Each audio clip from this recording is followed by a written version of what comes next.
NATO Secretary General Jens Stoltenberg said in an interview with German media on Sunday that recent pledges for heavy warfare Ukraine, the toll from Russia's devastating strike on a residential block in Dnipro rose on Monday to 36, as fears grew more bodies would be pulled from the rubble and the Kremlin denied responsibility. Emergency service workers with rescue dogs dug for survivors into the night Sunday in the wake of one of the deadliest recent attacks of Russia's nearly year-long invasion.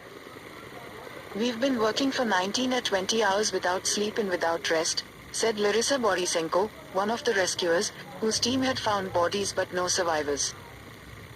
Ukraine's National Police Service gave the new toll in a statement, while the head of Dnipropetrovsk region, Valentin Reznichenko, said 2 children were among the dead.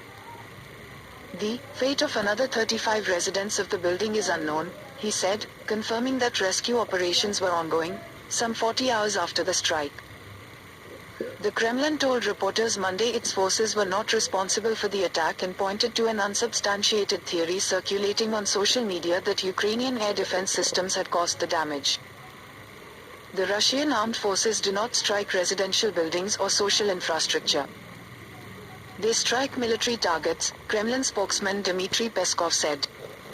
Ukraine leader Volodymyr Zelensky said late Sunday that such operations would go on as long as necessary and condemned Russians' cowardly silence over the attack.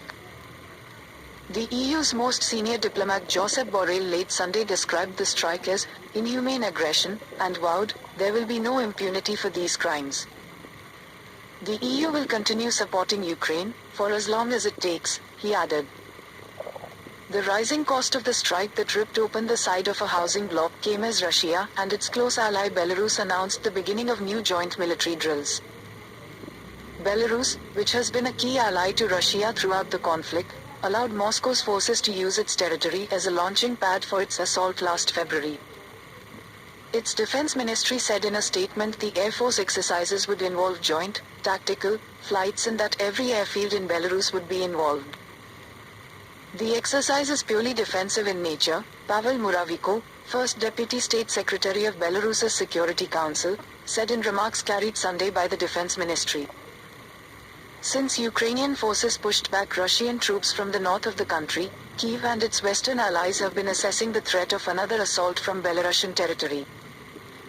The Institute for the Study of War, based in the United States, said in an analytical note Monday that the risk of a new offensive from Belarus was low, and the risk of Belarusian direct involvement was very low. Meanwhile, UN atomic watchdog chief Rafael Grossi was expected in Ukraine on Monday to deploy observer missions at nuclear power plants across the country that have been a key concern throughout Russia's invasion.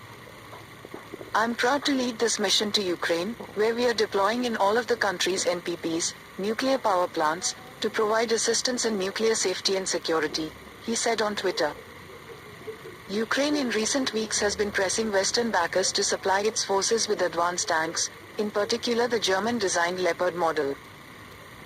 The UK this weekend pledged 14 Challenger 2 tanks to Ukraine, which would make it the first Western country to supply the heavy tanks Kyiv has been calling for. Peskov, the Kremlin spokesperson, told reporters Monday that fighting in Ukraine would continue with or without the deliveries. "These tanks are burning and will burn," he said. NATO Secretary General Jens Stoltenberg said in an interview with German media on Sunday that recent pledges for heavy warfare equipment are important, and I expect more in the near future. Separately on Monday, Ukraine officials said that Russian forces had continued shelling the southern city of Kherson, which was recaptured by Kyiv's forces late last year. The regional governor Yaroslav Yanushevich said one woman was killed in an attack on a residential building and that Russian forces also damaged an empty children's hospital. In Crimea, the Ukrainian Black Sea Peninsula annexed by Russia in 2014, the Moscow-appointed official responsible for the military city Sevastopol said Russian forces had downed 7 drones over the last 24 hours.